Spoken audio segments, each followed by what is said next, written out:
Rifki sih belanja banyak si pemboros. Ih biar, mama kan kasih doang 50 kado belanja hari ini. Kalau sudah beli snack, pak nambe makan. Kan besok tuh kasih lemon. Ih, Be melanya dapat uang 50.000, tapi Be hanya belanja 20.000, 30.000, lebih simpang. Satu tahu uang itu nanti Be butuh. Ih terserah, ini kan be punya uang nih. Ini sih Pak Rifki bayar uang Senin. Ini bayar ini Pak. Ih, ini be punya uang soal banget sempat berbelanja. Ini Pak Rifki saya harus bayar, masa belum bayar saya bayar. Makanya Pak Rifki uang jajan itu tuh jangan kas habis. Si uang sendiri saya bisa atur, apalagi uang negara kayak PBN. Ih, ini be uang me, terserah beta apa sangkut pautnya di uang negara, apa sangkut pautnya di APBN, kan terserah beta be uang kok. Saya lihat dong sekolah, di pun fasilitas-fasilitas, alat-alat. Terus dong teman-teman juga dapat bantuan beasiswa PIP itu berkaitan dengan APBN. Iya, Pak, betul kan? Terus percaya. Kalau saya percaya, kan itu pitanya di Ibu Nur. Ya mak malah orang lain itu langsung pitanya di Ibu Nur saja. Bu, sebenarnya kami belum paham apa itu APBN. Bu, apa benar infrastruktur, fasilitas sekolah, serta PIP, KIP ada hubungannya dengan APBN?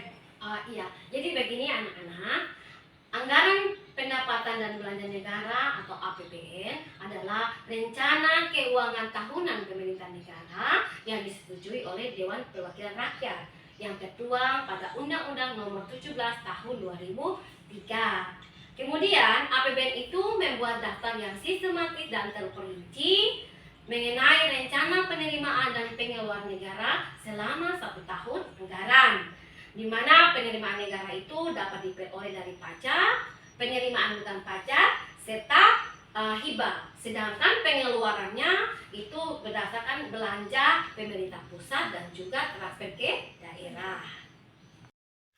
Dalam tampilan video tadi, Pak Rifki tidak bisa mengelola uang saku dan selalu habis terpakai. Sementara Uni mengalokasikan uang saku sesuai dengan prioritas kebutuhan.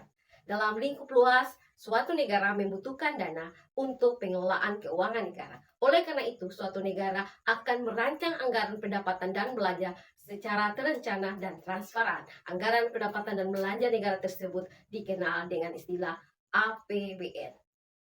APBN sendiri ditetapkan dengan undang-undang yang pelaksanaannya sepenuhnya adalah untuk kesejahteraan rakyat.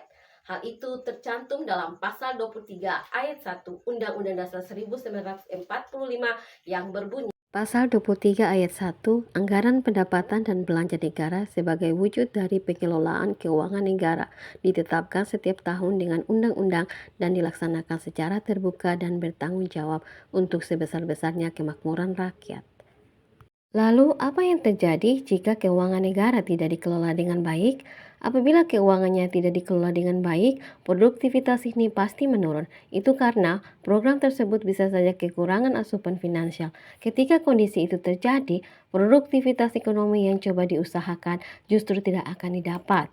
Untuk itu, keuangan negara merupakan salah satu syarat utama terlaksananya pemerintahan. Dengan keuangan negara yang mapan, sebuah negara bisa berdiri kokoh dan mensejahterakan rakyatnya. Tentu saja diperlukan sumber pendapatan yang melimpah untuk membangun perekonomian negara yang kuat. Lalu, sumber dana APBN dari mana? Dana APBN yang sudah disepakati dan disetujui oleh DPR nantinya akan bersumber dari pendapatan negara, yaitu penerimaan pajak, penerimaan bukan pajak, dan hibah. Di Indonesia, sumber pendapatan negara yang utama berasal dari pajak. Lalu, apa itu pajak? Pajak adalah kontribusi wajib kepada negara yang terutang oleh orang pribadi atau badan yang bersifat memaksa, berdasarkan undang-undang dengan tidak mendapatkan imbalan secara langsung dan digunakan untuk keperluan bagi sebesar-besar kemakmuran rakyat. Pajak yang dibayar warga negara pada akhirnya akan juga digunakan untuk kepentingan umum.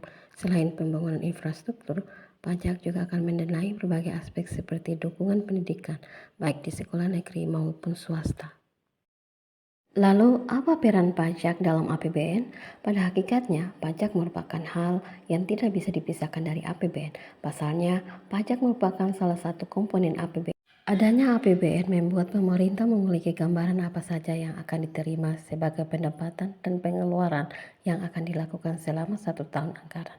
Diharapkan penyusunan APBN yang baik dan dilaksanakan sesuai aturan mampu meningkatkan pertumbuhan ekonomi, kemakmuran masyarakat, dan meningkatkan kesempatan kerja.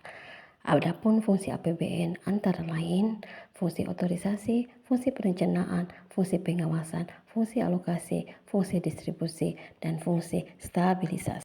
Lebih lanjut, manfaat APBN yang dirasakan langsung masyarakat disalurkan lewat program terkait perlindungan sosial, petani, dan UMKM, kemudian program pendidikan dan program infrastruktur.